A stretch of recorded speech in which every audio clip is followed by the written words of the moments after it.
just going to continue from here. Thank you.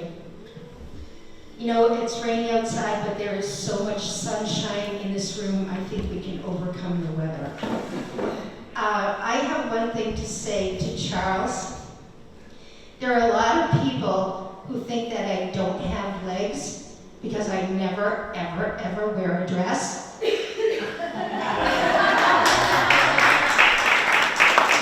This may be the first time in your honor, Charles, since I graduated with your son in 1968, that I've worn a dress.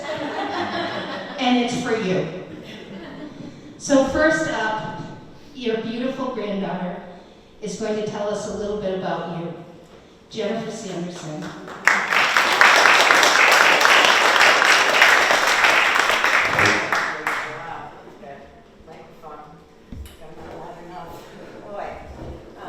Thank you, everyone, especially repeat attendees.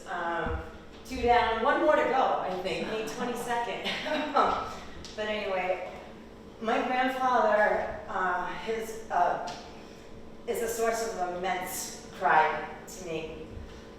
All the words in the world can't describe how much I really feel for him. But this kind of is a little insight into my grandfather. Call it a century of stories. In 1924, Charles Marshall Hastings Sanderson was born at home on Hillside Farm in Shirley, Massachusetts. However, his birth wasn't recorded until the following year. So for decades, the family believed 2024 would mark his 100th birthday. But the truth is, Charlie's already 101 years old. And for a man like him, age is just a number. His life isn't measured in years, but in stories, experiences, and the deep roots he has planted in the world around him. Growing up on the farm, Charlie spent his youth milking cows and working the fields until the world called him away. When World War II erupted, he and his 2 brothers became property of Uncle Sam, shipping overseas to face unimaginable horrors. At just 19 years old, Charlie arrived on the shores of the White Cliffs of Dover before stepping into history. As a soldier in the 552nd Artillery Battalion, he witnessed battles including the landing of Utah Beach, the Ardennes Forest, the Battle of the Bulge, and as a driver on the Red Ball Express transporting supplies under heavy fire. The farm boy grew up quickly, trading wheat fields for war zones and innocence for experience. When the war ended, Charlie returned home, not just as a veteran, but as a man determined to build something new. He helped dig the first test holes for what would become Keating Stone and Gravel, unknowingly shaping the land that had once shaped him. In time, he met and married my beautiful grandmother, Betty Brooks, and together they made a home on Whiting Street, raising 4 children, Richard, Robert, Mary Ann, and Susan. Charlie soon developed a new passion, Morgan horses. Born of sturdy New England frontier stock, no other breed could match them. A skilled horseman and sulky driver, he acquired a Morgan filly named Berkeley Sweet Music, who would become legendary in the Morgan world. As the stable grew, he and Elizabeth found the perfect place, the farm on Elmwood Road. It wasn't much, I almost fell through the kitchen floor, but it became Grandpa's utopia.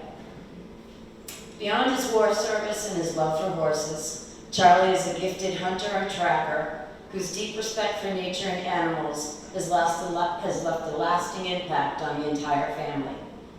He has spent his life providing, protecting, and sharing his knowledge, values that continue to live on through the generations that follow him.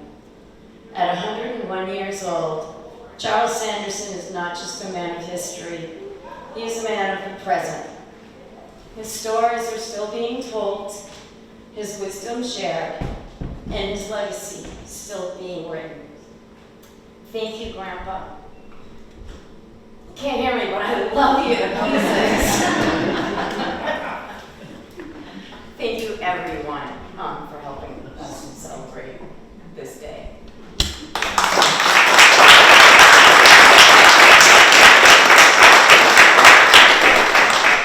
Thank you so much, Jennifer.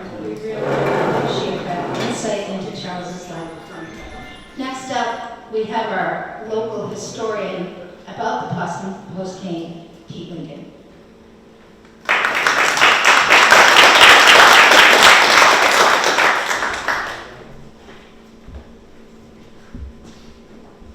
It's always amazed me that a long-standing New England tradition was begun by a fellow trying to publicize his newspaper. The Boston Post, in the turn of the last century, had the widest circulation of any paper in New England.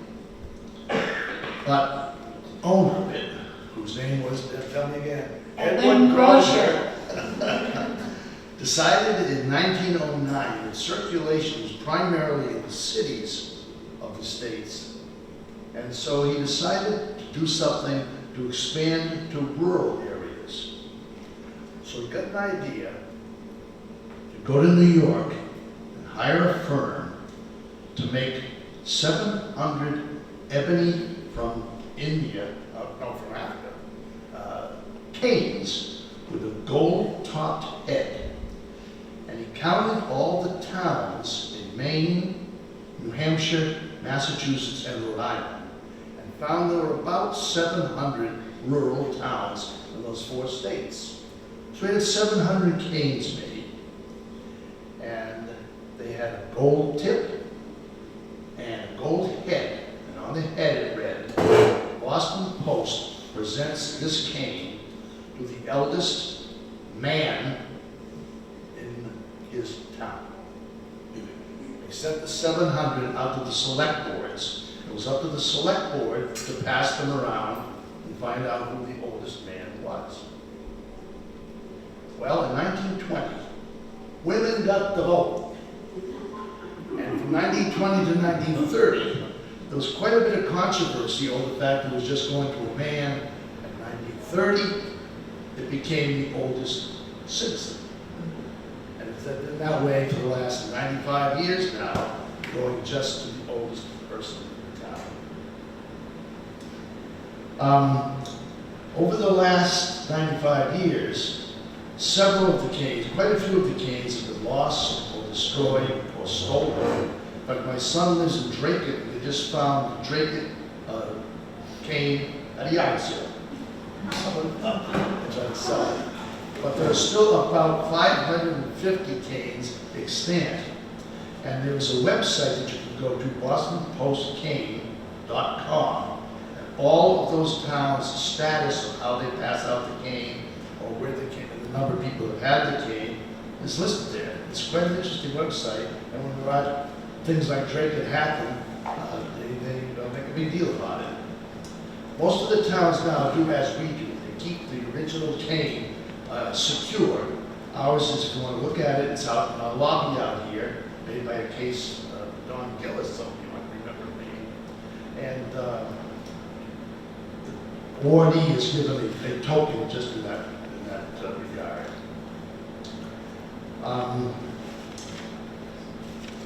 I've been on this council for almost 20 years now, and one of my favorite responsibilities is to talk about our eldest citizens. Mr. Sanderson, we salute you. Thank you.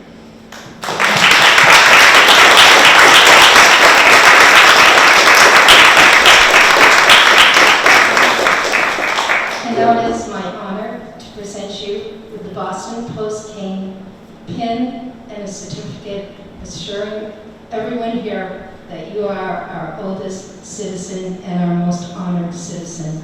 Thank you, Mr. Sanderson.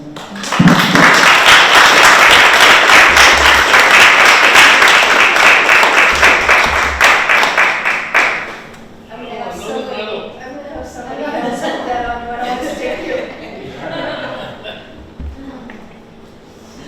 Let's hear a round of applause for our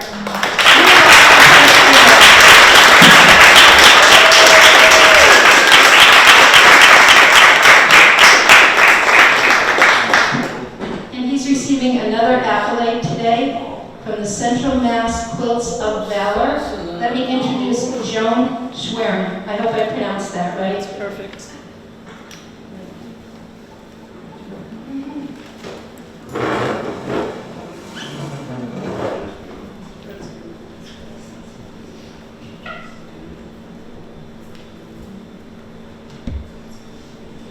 Thank you for inviting us today. My husband Fred and I are just two of the 11,000 volunteers across the country who award Quilts of Valor and support their mission to cover veterans and service members with comforting and healing quilts. We meet to sew in Lunenburg, the Veteran Center. They give us a space there. And at the Quilted Crow in Bolton. We're just two of the 20 people who are in our group. And Fred is my best driver. He's my driver. The Quilts of Valor got its start from one Blue Star mother. She was a quilter. She worried about her son who was deployed to Iraq. She knew she had a dream about how comforting a quilt would be. And from that start, 20 years ago, to today, over 400,000 quilts have been awarded. And if there are other veterans here, I would be happy to honor you. I have nomination forms, and be happy to award you with the quilt.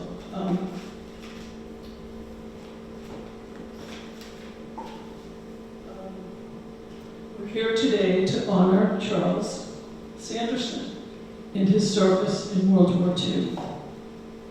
This week, as we approach the 80th anniversary of VE Day, we have veterans like Charlie to thank for our freedoms. A Quilt of Valor is presented in a wrapping ceremony, but first I'm going to ask Jennifer and someone else from your group to help. Marianne, we're going to show you the Quilt of Valor.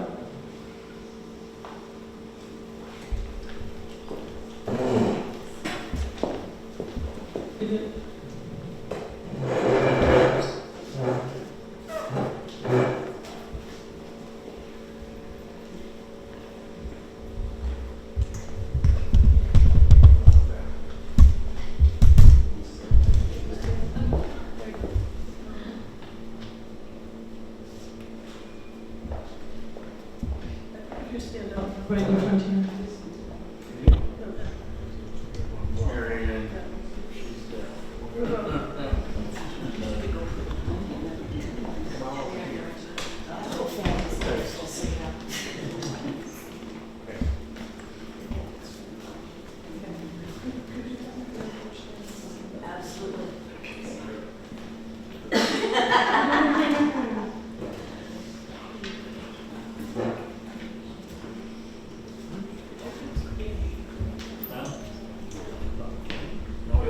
Stand here. Yeah.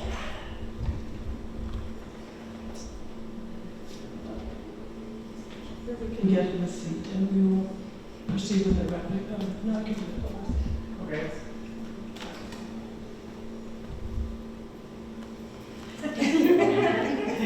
I'm getting tired.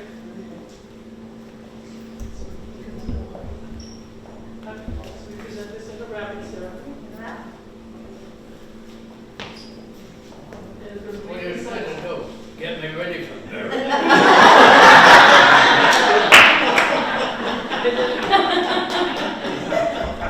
You have a citation from the Quilts of Valor Foundation to Charles M. H. Sanderson, United States Army, May 5th, 2025.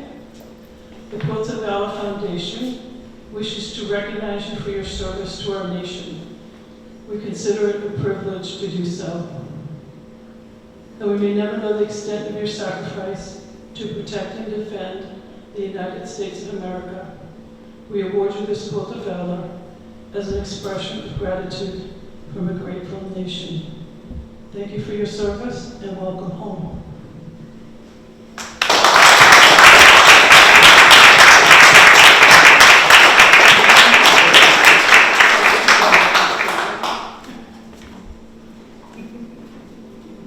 Beware those bearing gifts.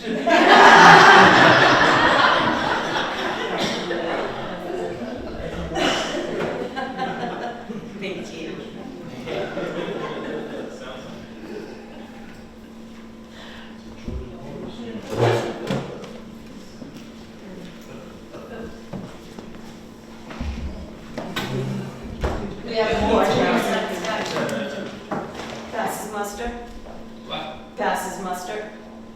You like it? Yeah. But wait, there's more. Okay.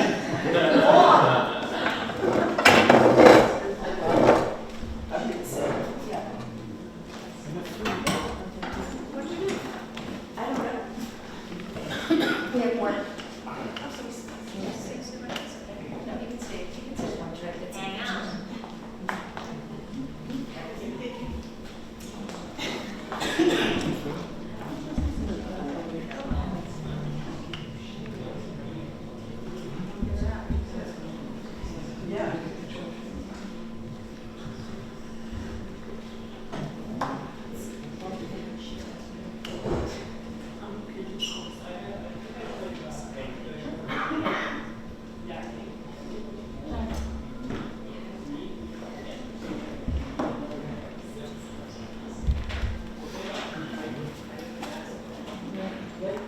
Okay.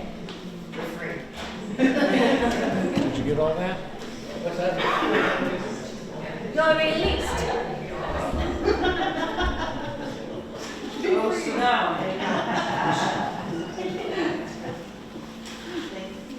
They have one, that's what we're for. Have a seat. Oh, we have 3 or 4 more. Yeah.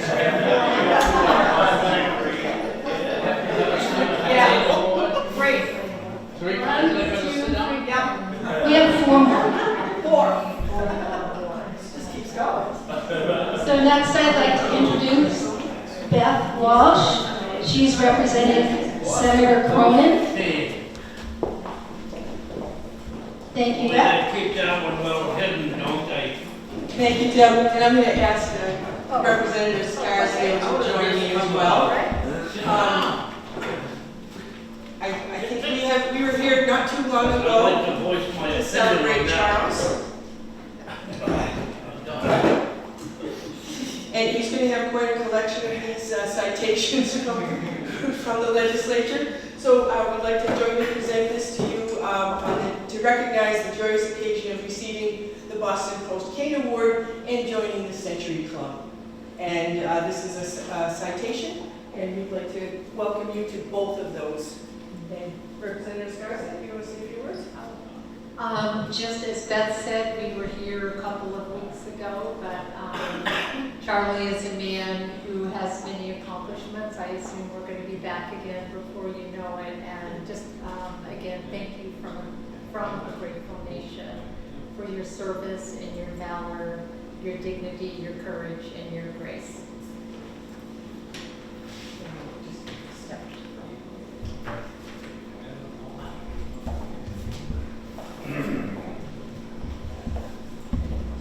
One more.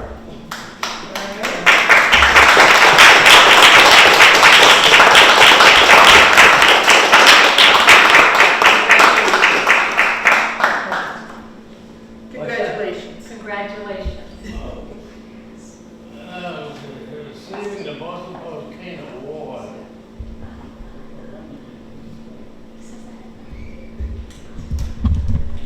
You know, You're going to need a cart to carry all this home. I could write a story about this. Well, Thank you very much for your service. they said thank you. Well, it was a pleasure working for the government.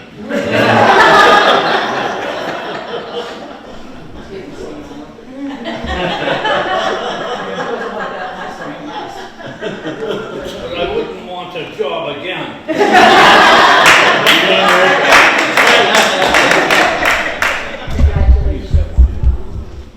So we have honors from the state, but we also have some honors from the town. Let me present Cesar Nizzullo, the chair of our Board of Selectmen. He has an award for you as well, Charles. Good afternoon, everyone. My name is Cesar Nizzullo. I serve as the chair of the Lunenburg Select Board, and it is truly an honor to be able to be here today to congratulate you, Mr. Sanderson, on the remarkable milestone of 101 years of life, but also as someone who serves in the National Guard as a field artillery officer. Red Leg to Red Leg, it's an honor to thank you for your service to our country as a World War II veteran. So it's my privilege to present you this official citation from the Lunenburg Select Board. Whereas the town of Lunenburg upholds the cherished tradition of presenting the Boston Post cane to its oldest living citizen, a practice established in 1909 by Edwin A. Grozier, publisher of the Boston Post. And whereas Mr. Charles Sanderson, a distinguished resident of Lunenburg, has reached the remarkable age of 101 years, and whereas Mr. Sanderson has the distinct honor of being Lunenburg's oldest living resident, and whereas Mr. Sanderson honorably served his country as a veteran of World War II, exemplifying courage, dedication, and patriotism, and whereas Mr. Sanderson's life and service stands as a testament to the values of resilience, commitment, and community spirit that define the town of Lunenburg, now therefore be it resolved that the Lunenburg Select Board does hereby recognize and honor Mr. Charles Sanderson on the occasion of being presented with the Boston Post cane, symbolizing the town's respect and admiration for his longevity, service, and contributions to our community and this nation. So congratulations, Charles, and we're truly grateful to have you as part of our community.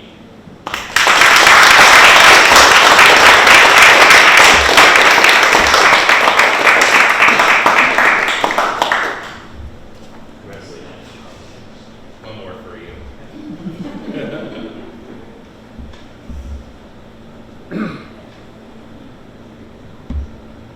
Yep, that's all 5 members of the select board. That's yours? That's mine, yep. Okay. First time the selectman ever gave you anything, Charlie. Well, no. I've heard a lot about that Boston Post cane, Yeah. but I've never seen it. Oh, it's out in the hallway. We can show you it afterwards. It is out there? Yeah, it's out there in the case. I'd like to look at that. And for something that was supposed to be handed down, I shouldn't get involved in this. I hope that somebody that has it in their hands rightfully, you know. I have it here. Yeah, I think we're getting it. We're gonna go get it. Yeah, we're getting it. We're going to bring it out to you real quick. But congratulations, you earned it, Charles, so congratulations. If that cane must be really something, because the way it was supposed to be handed down never got there. Right, yeah. Somebody else has possession of it. Yeah, we keep it here in the Do building. they rightfully have possession of it? You do, Well, anyway, you know, I have questions about that.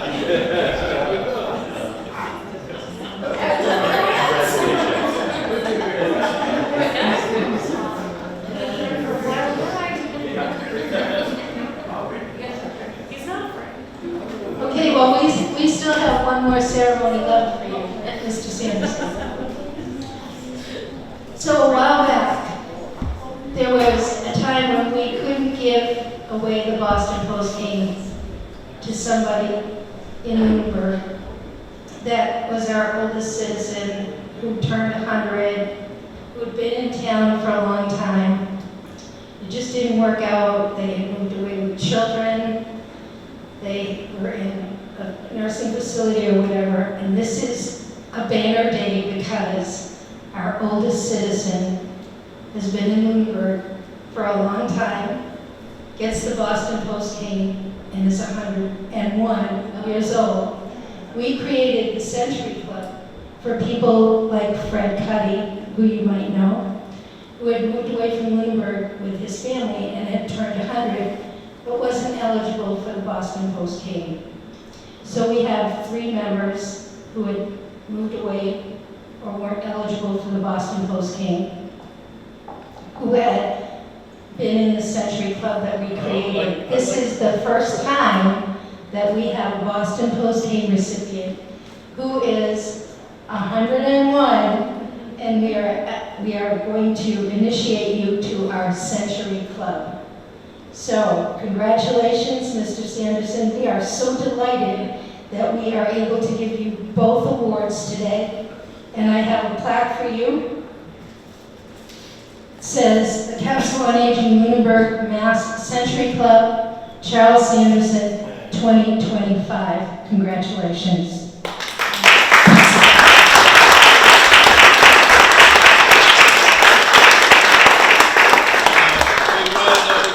Giving gifts. It's okay. It's okay. I've known him. We went to second grade all the way through school. We went to second grade all the way through school together. It's okay. Yeah, he'll vouch for me. Right? He wants the cane so he can hand it to me later. I said, you want the cane so you can hand it to me later. Oh. Well, It's bolted to the wall, Grandpa. Nobody's taking it. So we have, you know what? We're going to take your picture, and your picture is going to be out in the lobby with the cane as our recipient. So I'll be around to take your picture later, and your picture with your family. We have some refreshments here, but would anybody else like to come and talk about Charles, because this is his day? Don't be shy. Charles isn't shy. And besides, I think he can't hear you. It's very selective at times. So this is your chance to talk about Charles and say how wonderful he is. At any rate, thank you all for coming. This is one of the best days of the year when we can honor somebody with such longevity, such a clear commitment to Lunenburg, children going to school here, and his family here. Thank you all for coming. Enjoy yourselves. I'm going to go get a camera and celebrate this wonderful family that's meant. Yeah, there's refreshments over there. I said it. You did. Somebody wanted cake. In case I forgot. So please avail yourselves of cake. And thank you so much for coming. And thank you so much for contributing so much to our community, Charles, through your family, yourself, and everything you've done for the country as well. Thank you.